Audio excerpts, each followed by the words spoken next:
2 தவளைகளை பற்றிய கதை. 2 தவளையும் ஒரு ஊரில் இருந்துட்டுருக்கு. அது போயிட்டே இருக்கும்போது ஒரு படுகுழியில் விழுந்துருது.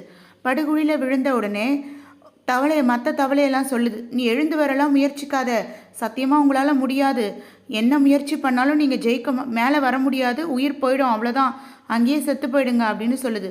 ஆனால் ஒரு தவளை மட்டும் தன் முயற்சியை என்ன பண்ணுது, மற்றவங்க சொல்கிறத காதில் வாங்காமல் ஏறி வருது, அது உயிர் பிழைக்குது. ஆனால் இன்னொரு தவளை என்ன பண்ணுது, ஐயோ அவங்களா சொல்லிட்டாங்க, அது உண்மைதான் போல் இருக்கு, நாம் இங்கேயே இறந்துடலான்னு சொல்லிட்டு அங்கேயே இறந்து போயிடுது.